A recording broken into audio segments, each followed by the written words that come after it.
she's coming over to you. Oh, Engage! You're gonna come and see me? Engage! Oh, I love Art Racer. All right, First Samuel, chapters 7 through 21. Man, there's a lot of stuff going on with this. I can't believe that Hollywood or some producer hasn't made a movie on this epic story. The struggle between Saul and David and Samuel. I think it's fascinating. Do you think maybe they have? It's just been so bad that we haven't. I don't know. I've watched a lot of those old movies. I like them. I don't know. I don't remember seeing it. So recap. So chapter 7 through 21. Hope you followed along. So where we left off was the Ark of God has been resting at the house of Abinadab for 20 years, and I guess the key element of these chapters is Israel demanding a king. That's right. Israel demanding a king. So we go on here. God helps to slaughter his enemies. That came out to me. So in 7:14, or chapter 7, verse 14, it talks about how God orders the children of Israel. The Philistines are continually harassing them, and finally says you need to put an end to them. And I've heard many arguments made from folks that have taken these stories where God has ordered the destruction of these heathen nations, laying them end to end and end, and pointing out the fact that look at this God that you serve. Look how bloodthirsty he is. Look how angry he is. Look at the destruction that he orders. Taking that out of context, how would you justify that? How would you, if you had to apologize for God's behavior on this and making these type of commandments, how would you justify that? Well, I think what it is it's a consequence of what the people failed to do earlier.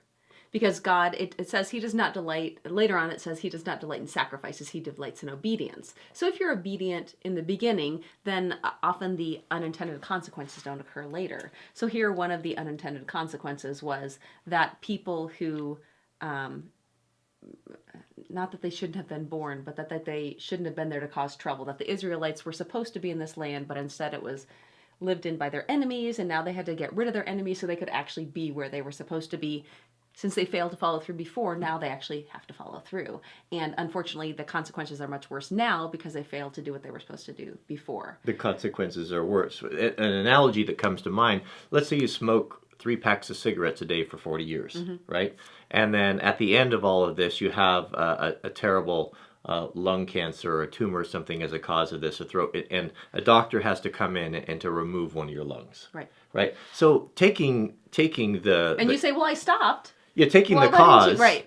And saying, oh, if you were just to walk in, not knowing of the 20, 30 years of smoking, of what led up to this, and you just watched the doctor making the incision and splitting the chest, you would think, my goodness, this is terrible. He's killing him. Right. There's nothing good. But what we're failing to look at is how many years have gone by that the people have turned away from God, and this is the only consequence.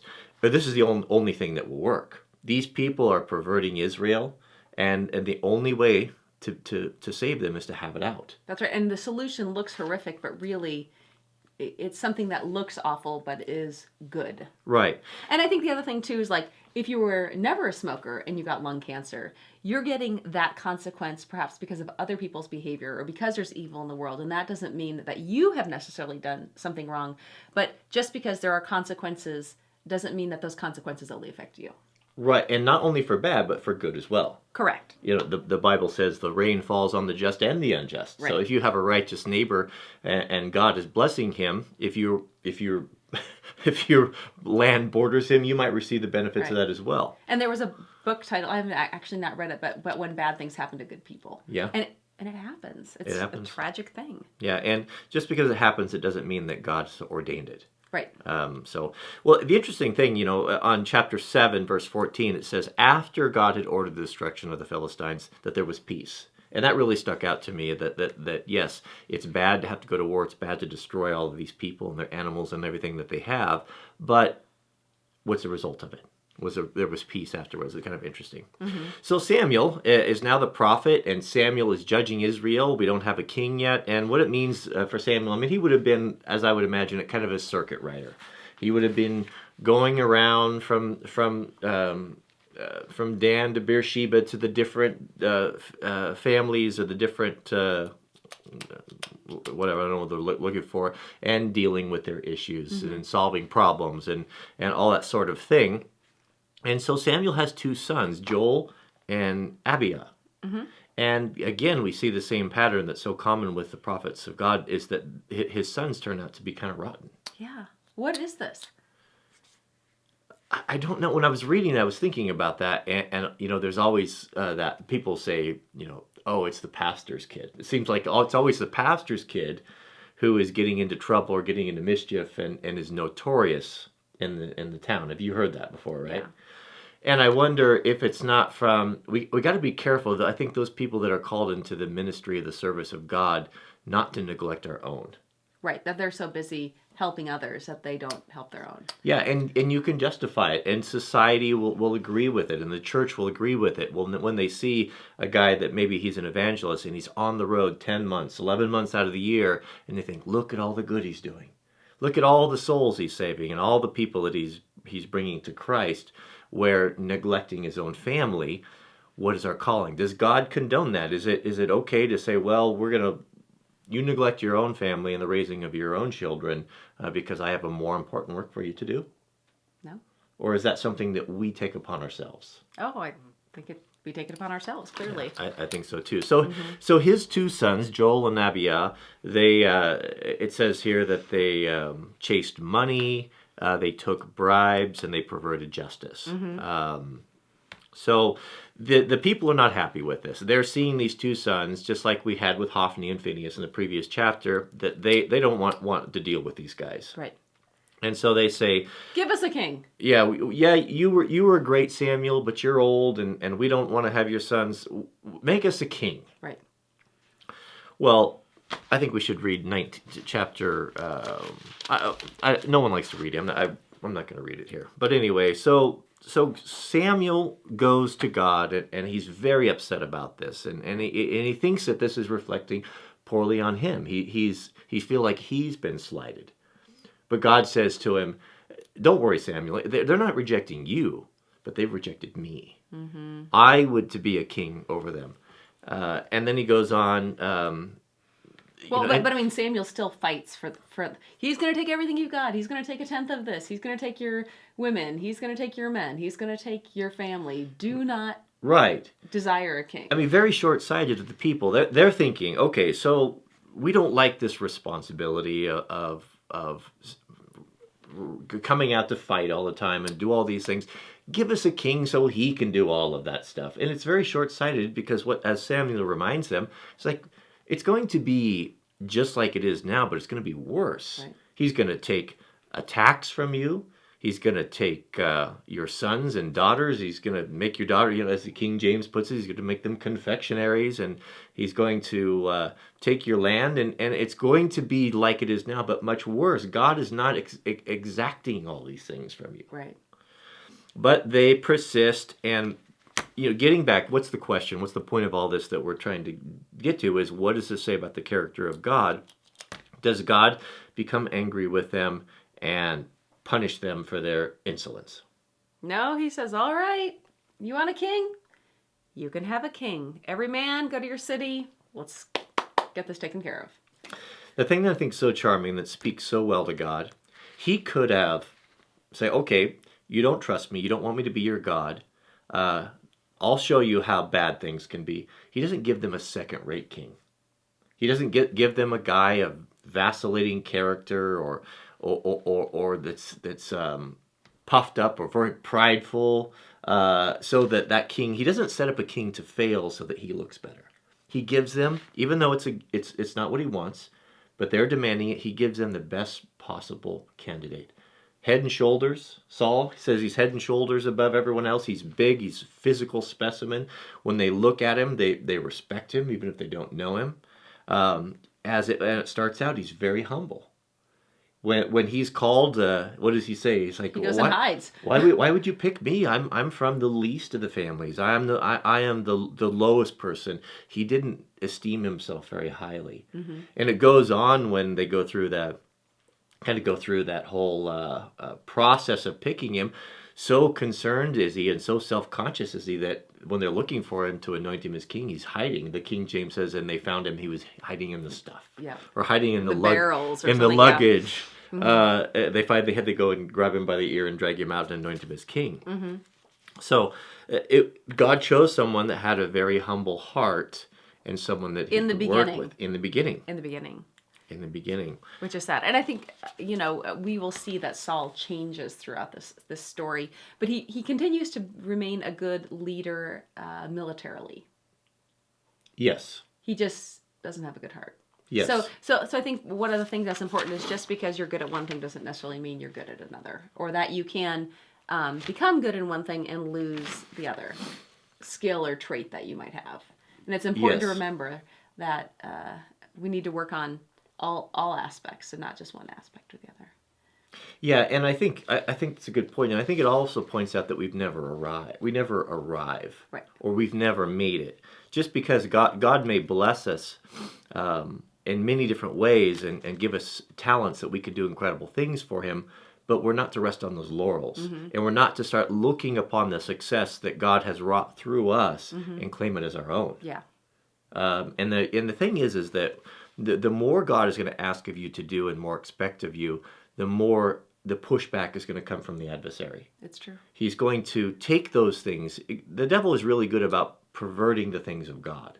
He doesn't necessarily come at a full frontal assault, but he'll take something and just change it. It's poison. It's falsehood or lies mixed with a little bit of truth.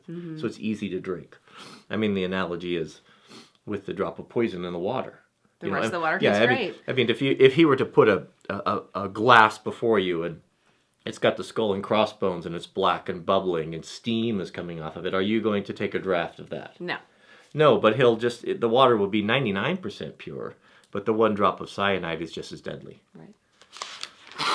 Okay, so we go on. The Amorites come up against also one more point there that God giving Saul the best chance possible. He even gave him a group of men whose hearts were touched by God, it said there. Did you pick up on that? I'm sorry, where were you?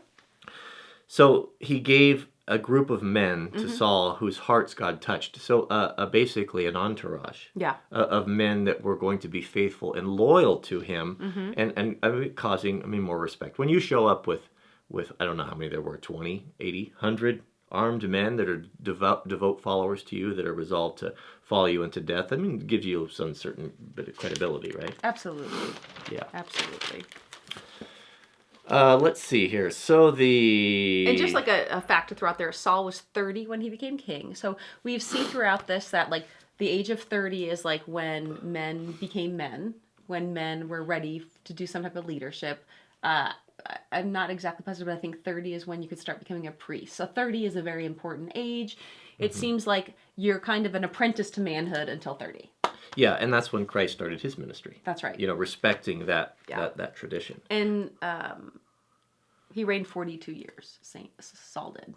Oh, it was that long. Yeah. Well, it wasn't very many years before Saul made his first mistake.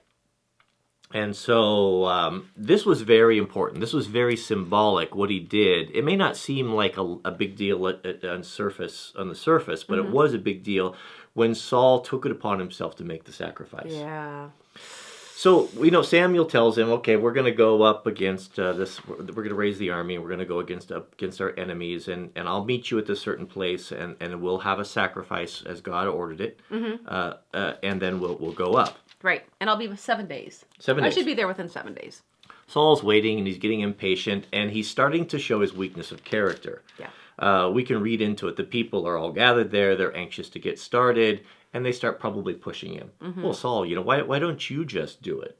Samuel, is he even going to come? Why don't we, let's get this going. And it's what we all do is not waiting on God. Yeah. And not being patient with God. And so Saul takes it upon himself. I think, did he even put on the ephod? Did he dress as a... I think so. Maybe he even dressed as a priest. And the reason why this was so grievous is that God has maintained a separation between the king and the priesthood.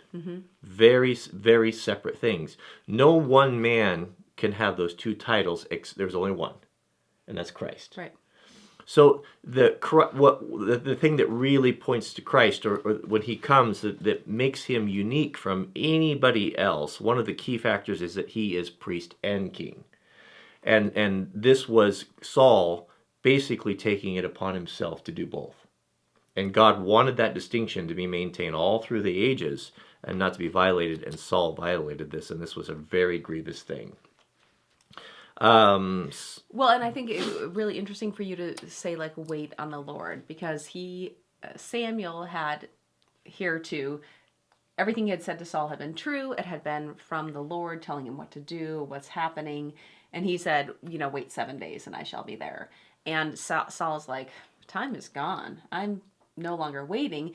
And yet he didn't reflect back and say, what, everything Samuel has said has been true. I'm going to wait. Maybe Samuel's late for a certain reason, or maybe I started counting on the wrong day. Or, we don't know the reasoning behind Right. it, but I imagine he has lost his trust for some reason. We start to see that Saul starts to really become influenced by the people. Yeah. And he starts making excuses, as we see, as we come up. The story here. We'll get to that in a minute. So there's that. So Saul makes, jumping forward. So another mistake that Saul makes is his foolish oath. Yes. And so they're going into battle, and he just rashly says, we're going to destroy these enemies, and I make a decree: no one is going to touch any food until this is done. That's right. But not everybody hears this decree, including his son. His son Jonathan. Right, and his armor bearer. His armor bearer. Mm-hmm. So Jonathan comes into the scene here, and he is an extraordinary man. Yeah. Absolutely an extraordinary man. He is personifies braveness and courage, and as we read the story, is pretty much single-handedly responsible for changing the whole outcome of this battle because of his victories and because what he was willing to do and to partner with God and going up and defeating those Philistines in the rocky crag. Mm-hmm. Word of this got out, and even it says in the Bible that the Israelites that had hidden in the rocks, once they heard this story, they were emboldened. Yeah. And they came out, and it was all, it changed their attitude. Mm-hmm. This one act. So the army is encouraged, and they're heading out, and the people are starting to be. They've been fighting all day and marching, and they're starving, and what Saul said by telling them not to eat, this was really hard on the army. This was a foolish thing to do. Right, let the oxen eat in the field as they're working, right? Yeah, and here he's not letting them do that. Right. And I guess that the lesson in that for us is we can easily get caught up in the moment and we've all done this, where we're feeling very excited, maybe expansive, and we make these oaths, and I'm going to do this and I'm going to do that. Only 48 hours later to think, I wish I hadn't said that. That's right. Maybe I was a little rash. Yeah. Oh, I said I was going to run. It can be something so I'm never going to eat sugar again because it's bad for me. Well, there's a birthday party tomorrow. Right. Whatever it might be. And interesting thing, personal note, I'm a little ashamed to mention this, but when we first started talking, I was really getting fed up with having the cell phone. And I did this when I was really annoyed with it and how it was getting into my life and taking my time. I said in front of you and Jack, I'm done with this. I'm not going to do it anymore. Well, it took several weeks before I got around to that. And Jack heard that and pointed it out to me a couple weeks later. And I was really ashamed when he said, Papa said that, but he doesn't really mean it. And I thought, whoa, we should be very careful about what we say. And words do mean things, and not to speak when we're in a passion. Right. Yeah, we need to temper what we say. Yeah. Absolutely. So Jonathan didn't hear this decree that Paul made, or his father Saul made about eating the honey. Right. And as the Bible says, they were going into a land where there was a lot of honey, whatever that means. I don't know if there's honeycomb around. Yeah. And Jonathan is hungry, and he dips his spear into it and takes a bite. And the people see it, and they report back to Saul. They feared the oath, I think it said. They feared the oath. And so the interesting thing is that we start to see how far Saul's character has fallen and how he's changed when he's seems to be pretty ambivalent about this. And when this comes to his ears, he says, well, my son, he surely must die. Very hard-hearted, and it didn't look like he was looking for any way out of this, but it was just a way of life. That's quite a thing for a father to say about his son, especially his son as good and brave as Jonathan. Yeah. And one that he later seems to want to have his kingship after him. Who would have been the heir to the throne. Yeah.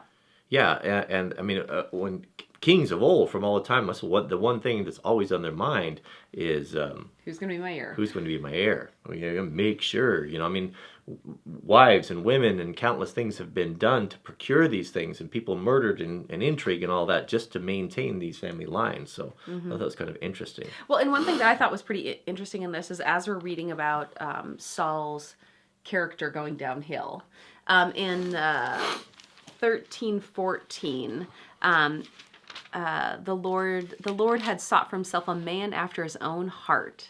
And I thought it was interesting because you hear about a man after his own heart, and that's what the Lord isn't looking for someone perfect, but he is looking for someone after his own heart. And we see here how Saul does not follow his heart of repentance, his heart of trying to be obedient, whether you make mistakes or not. Yeah, we start to see a wide gulf developing between David and Saul, and I think that's a really interesting point, because we can't say if we're just listing a line of deeds. Here's the bad things that David did. Here are the bad things that Saul did. I'd have to say if we put those on a scale, David's would tip to the heavier, but yet God claims him as a man after his own heart.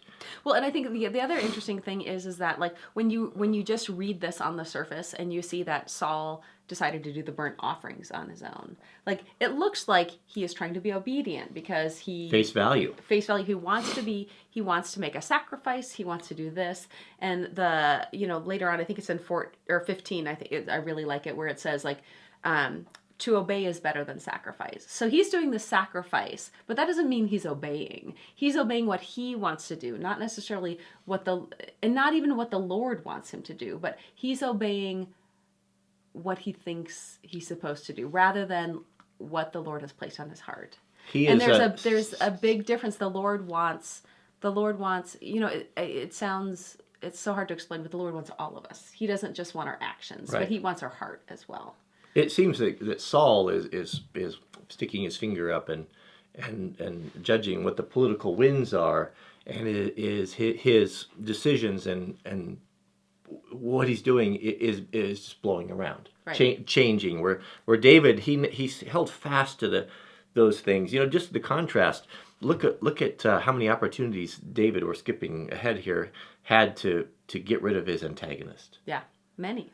But he didn't do it, and he kept saying, no, who am I to lift my hand against the Lord's anointed? Yeah. Even though the Lord had anointed him as king, and the writing was on the wall, and everyone knew that the kingdom was going to be torn out of Saul's hand. But even then, and could you not have justified that? Oh, absolutely. Saul has tried to kill me 6 times. I've just been anointed the king by God's prophet. I'm the new thing. I'll just help God along here and move things along, and we'll get rid of this and get things going. Well, and also fascinating that, like, here we see that Saul, when he gives the burnt offering, he is moving ahead of the Lord's time, where David wants to make sure he's not moving ahead of the Lord's time to become king before it is his time. Yeah. And that this whole perspective of, how long do you have to wait to have, like, some of these women to have children? Or how long do you have to wait before it's your time to do X, Y, Z? How long, sometimes we're stuck in a job that we absolutely hate, and we say, open a door, Lord. And he said, I've still got things for you to do right where you are. And until you learn that lesson, I'm not going to open the next door. So why don't you do what is right now? Do what you're supposed to be doing now before I open that next door, because you're not ready yet. And I don't want you to fail yet. And you're not ready yet. Yeah. So I think that's the hardest thing. Oh. I think waiting on God and because the thing is that let's say you've asked for something that's really important to you, and you believe that this is something that needs to happen, and a year goes by, 2, 10, 15, and still it doesn't happen. And the whole time you have the adversary whispering in your ear, God doesn't hear you. God's not real. He doesn't care about you. Or the Lord has placed it on your heart that you want XYZ. You can get XYZ by doing these 10 things. But those are not the 10 ways that the Lord wants you to get XYZ. Right. So you still need to wait. And it's really hard sometimes to discern what is obedience in the legalistic form and what is obedience of the heart. Right. And you just don't know. You may be praying. You may be a minister of God or an evangelist, and you say, "Man, you're praying to God. I want to fill a Billy Graham-sized stadium with your people. So why won't you allow me to do this? Why won't you? What I'm doing is good. I'm doing your work, and here you're hindering me." And what we may not know is that the pride. Maybe you're not developed. Your character's not developed to that point where you could take it. Maybe all of the praise and all of the fame that would come with that would destroy you because your character is not perfected in the crucible of life. Right. We just don't know. So I think you're right. Day by day, and that's why God warns us: don't worry about tomorrow. Sufficient is the day for your own trouble. You got enough to worry You got about, enough to worry about without looking about tomorrow. Okay, back to Saul. So Saul, he's done the oath, and we want to say, so Jonathan comes through. He survives the oath that Saul has made rashly. So the people entreat to him. So Jonathan was a very popular character, and Saul has basically said, "Oh, well, I made an oath. Oath is an oath. What am I going to do about it?" Yeah. The people rushed to Jonathan's defense and said, "No, this will not be done." And Saul gives in and kind of capitulates to that. So another interesting point with Saul is so Amalek comes up against the king, comes up against Israel, and God orders them I want you to go up and to destroy Amalek, everything that he owns, cattle. Well, Amalek's the King Agag of the Amalekites. Yes. Yeah. Excuse me. Destroy everything, and so they go up to battle, and but Saul doesn't follow the instructions. He keeps Amalek alive And the cattle alive. and not only the cattle but the best. So they the weak and the sick and the less than desirable. Of course, they slaughter all those to give the appearance of following God's orders. But why did they keep the good ones? It was just by accident that the bad ones got killed and the good ones got kept and herded into the pens of the soldiers. No. Was it God's intent for them to go in and to receive wealth and plunder and riches from this? No. He has allowed it in the past, but he did not allow it here. God doesn't want his people at this point to be mercenaries. Yeah.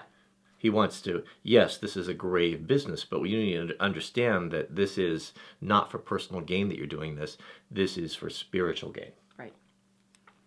So this is one of my favorite stories of all the Bible. So Saul is feeling very proud of himself, and he's probably got the king Amalek in chains there, parading about, thinking he's quite the man, strutting around, and they just had a great victory, probably taking credit for it. Mm-hmm.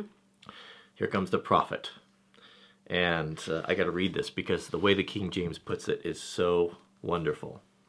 So chapter 15, follow along if you have your Bibles here, 13. And Samuel comes to Saul and says unto him, Blessed be thou of the Lord, I have performed the commandments of the Lord. So Saul is saying, I've done just what you told me to do. Yeah. Just like you said. And waiting for his oh, good job. his pat on the back. Right. And Samuel came to Saul and said unto him, and then Samuel said, What meanest thou then this bleating of sheep in my ears and the lowing of oxen which I hear? Which I think that's one thing I love about the King James Version is the poetry of the language. I grew up with it. I laugh every time I hear it. What is this bleating of the sheep in my ears and the lowing of the oxen? So Samuel's a bit of a cheeky guy. Yeah. A bit of a comedian. A lot of sarcasm here. He's like an East Coaster. No offense, Matt. maybe like an East Coast. Yeah, I could see that. So he's it's like, well, if this is true, I told you to slaughter everything. How come I'm hearing all these barnyard animals if you've done what you're supposed to do? Yeah. And Saul says, here we go, shifting the blame, which started, what's the first time we have someone shifting?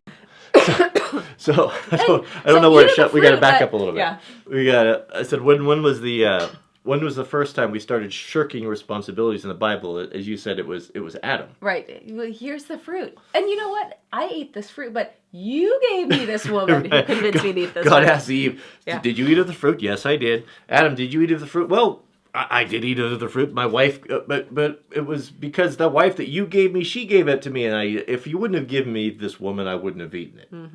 Which I think was kind of interesting. So Saul says here to Samuel, and then Saul said,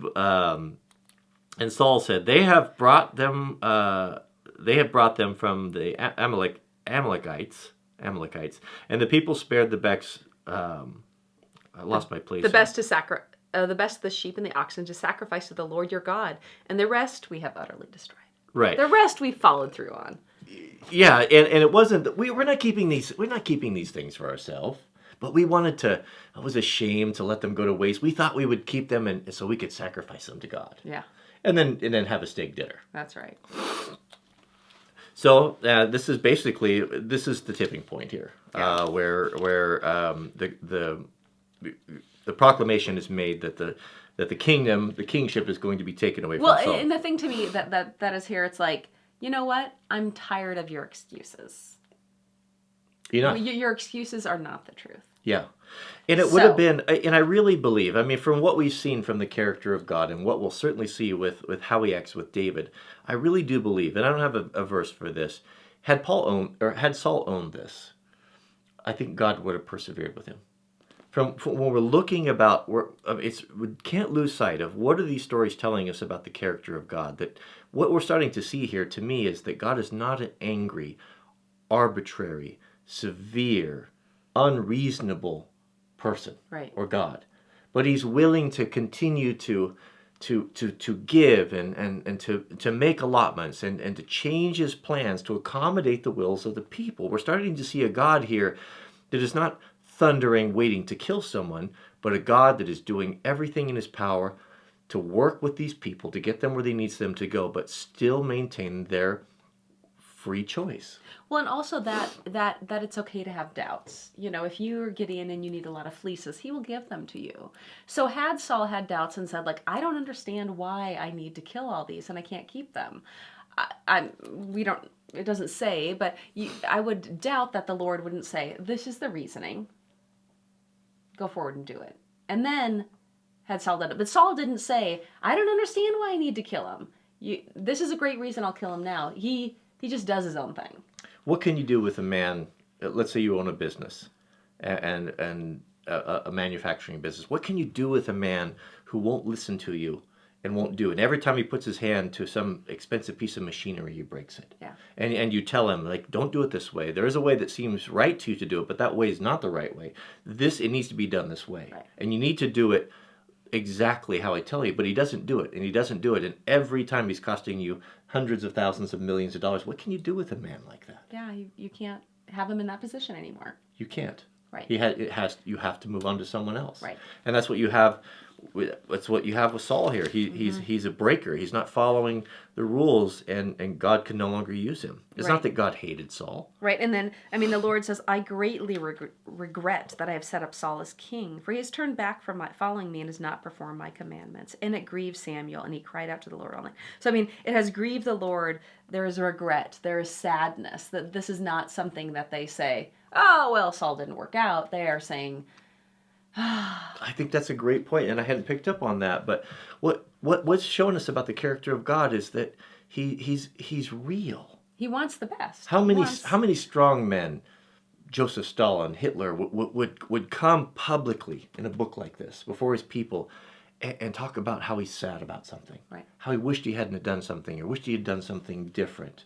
And we're not talking about a king or an emperor or a ruler of some country. We're talking about the God of the universe, the creator who has the power to speak matter and life into his existence. Mm-hmm. Is so tender-hearted and so soft that he's coming to his prophet and coming to his people and all of us and pouring his heart out. I mean, that's an incredible thing. Mm. It's an incredible thing. So we're getting short on time here. We'll have to keep going here. God anoints David. Wait, so before we get to there, so we still have Agag, the king, and Samuel says, oh, yes. Hey, Saul, bring me Agag. You've not followed through. You've not been obedient. I don't want to do this anymore. I'm the prophet. He doesn't really say that, but and he goes ahead and he just slaughters. Hews him into pieces. He hews him into in pieces. front of the people. And this not only is something for Saul to see, but the people see it. Because we read later on, like, people are a little afraid when Samuel is coming, what is he going to say or do? And they're right. hiding from him later on. The prophet of God was the man. And I mean, we often think of the clergy now. I mean, what's the... Meek and mild. Yeah, what's the... Right. There's a quote, I can't remember who made it, but a Victorian woman, I believe, or 100 years ago or so, said... A woman stood up and said, the church has effectively declawed the Lion of Judah. And that to me is so powerful. And the Lion of Judah, what she's referring to is the men. Mm-hmm. The men in the church. That the church has effectively rendered the man and his masculinity and his strength, he's been declawed. Yeah. He's been defanged. He has been turned into a spineless, capitulating, weak, vacillating character. Yeah, that doesn't not all of them, but right in general, many of them, many of the clergy. I mean, when you think of the clergy, I mean, it's I don't want to offend. Did Samuel, was he worried about offending? No. He was so feared that when the prophets of the God come around town, the leaders of the village would come out and sheepishly with their hats in their hand would say, are you here for good or for bad? Well, and I think the thing is, he wasn't worried about offending, but that doesn't mean he wasn't afraid. Because later on, when we see that the Lord has said, you know what, it's time for a new king, Samuel says, I'm afraid. So it's not that he's not afraid, but he acts despite, no matter what, even though he's afraid. He's got God on his side. He does. He knows the power. But when he says, I fear he will kill me, when he's got to go and tell Saul that, you're no longer king.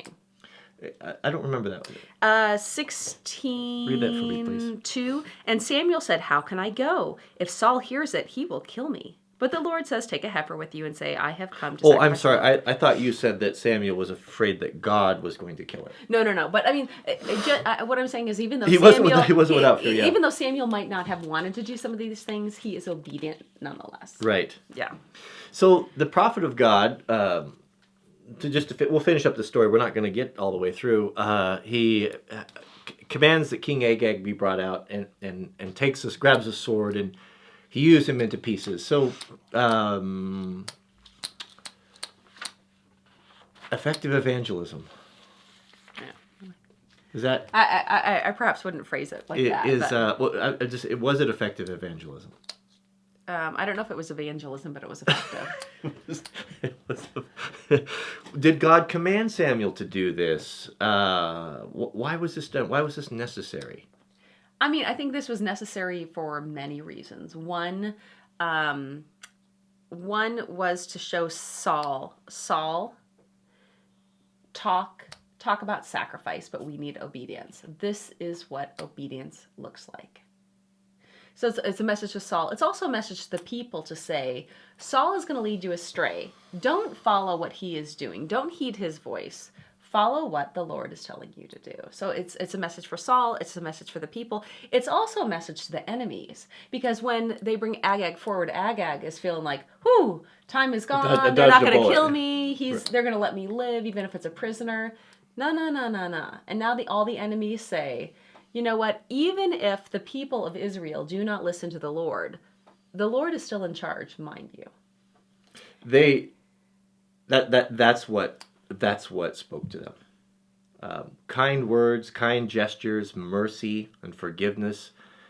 That didn't speak to these people. So hard and so violent were these heathen nations. The only thing that would prevent them, the only thing that would stop them was sheer force, power. And I think also the message needed to be brought again that this is not a game we're playing. This is not a game of sacrifice. This is not a game. This is real life. And when you need to obey for a certain reason, whether you understand or not, whether you ask the question of why am I doing this or not, you need to obey with your heart. And if you don't understand it, feel free to ask me why. And this is real life. And again, we have to go back to the big big picture. What is God trying to do? Why is this so important to God? Again, I'm just going to hammer it because it's the thread that runs through the whole thing, is that He's got to produce a Messiah through these people. Well, and I think, personally, when I have asked the Lord a question, He has always given me an answer. It might not be an answer I like.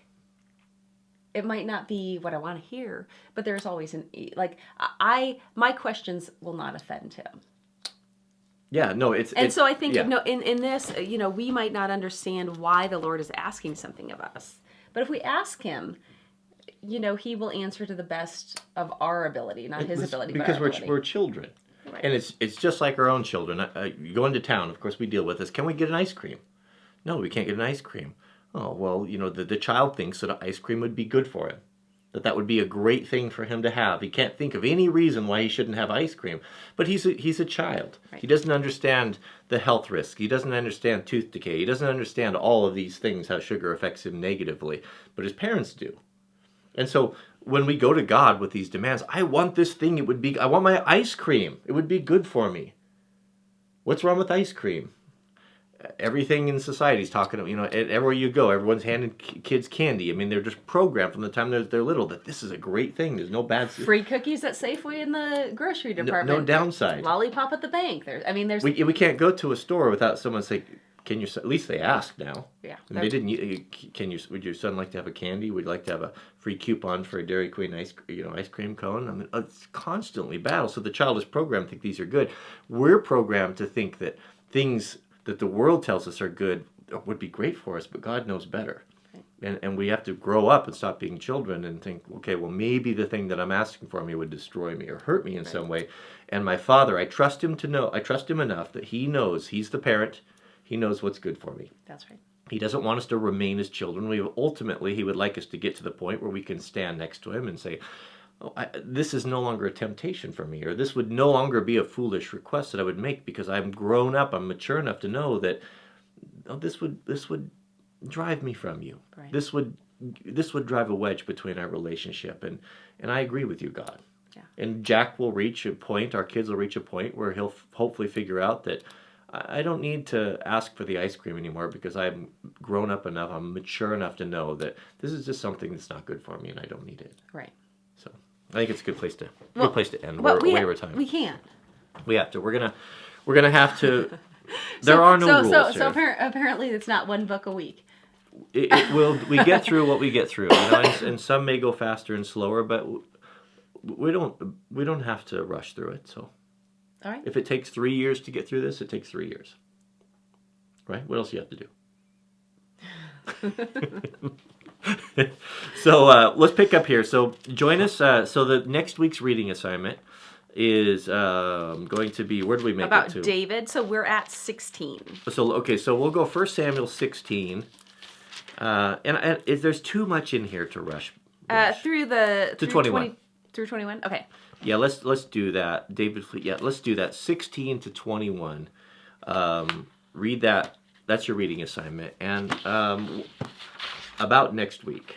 We will be traveling for the next couple of weeks, and so we may or may not get Bible studies up for the next couple of weeks. We will attempt to, but we're not promising. Yeah. We're not making an oath.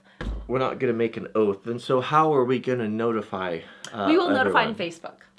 On Facebook. Okay, yeah. So if you search Facebook /Wranglerstar, you can check and see, and we'll try to have that up a couple days beforehand. We'll post it. If you don't see a posting there, that means we're going to do it. Right. Is that right? Yeah. So can we say where we're going and why this might be difficult to... We're headed over to England, and then we're headed over to see the rest of my family. Yeah, so we'll be in Europe. Yeah.